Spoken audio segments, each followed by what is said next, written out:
बहुत समय पहले की बात है। एक छोटे से गांव में एक किसान अपनी पत्नी और बच्चों के साथ रहता था। उसका नाम रामू था। वह बहुत मेहनती था, लेकिन उसकी फसलें इतनी अच्छी नहीं होती थीं और उसकी स्थिति खराब होती जा रही थी। एक दिन वह खेत में काम कर रहा था। तभी उसने एक जादुई बैल देखा जो काफी अलग और चमकदार था। वह बैल खेत में चलता हुआ आया और रामू के पास जाकर बोला, तुम बहुत मेहनत करते हो, लेकिन तुम्हारे पास संसाधन नहीं है। मैं तुम्हारी मदद कर सकता हूँ, बस मुझे अपना मालिक बना लो। रामू पहले तो डर गया, लेकिन फिर सोचा, अगर यह बैल सचमुच जादुई है, तो यह मेरी मदद कर सकता है। उसने बैल को स्वीकार कर लिया और वह बैल रामू के खेतों में काम करने लगा।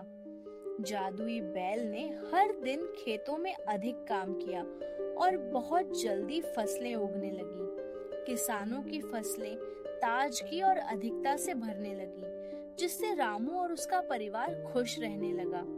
हर किसी ने रामू की सफलता की सराहना की और वह जल्द ही गांव में एक समृद्ध किसान बन गया।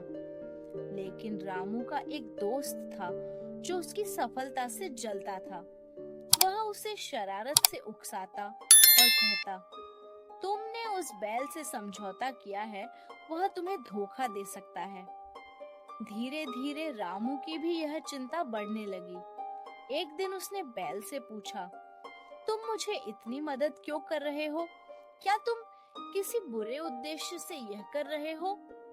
बैल हंसा और बोला, मैं तुम्हारी मदद करने के लिए हूँ, लेकिन अब तुम्हें मुझसे एक वचन लेना होगा। जब तक तुम मुझे मेरी आजादी नहीं दोगे, मैं तुम्हारे साथ रहूंगा। रामू ने सोचा और अपने भीतर की आवाज सुनी, इस जादुई बैल से ज्यादा फायदेमंद है अगर मैं अपनी मेहनत और समझदारी से काम करूं। उसने बैल से वादा किया कि वह उसे उसकी आजादी देगा।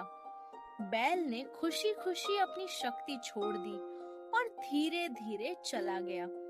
रामू ने अपने मेहनत से खेतों को और बेहतर बनाया और फिर कभी किसी जादुई शक्ति पर निर्भर नहीं रहा। उसकी मेहनत और ईमानदारी ने उसे हमेशा सफलता दिलाई। इस कहानी से हमें यह सीखने को मिलता है कि जादुई रास्ते या आसान रास्ते कभी नहीं होते। मेहनत, ईमानदारी और आत्मनिर्भरता ही सच्ची सफलता की कुंजी है।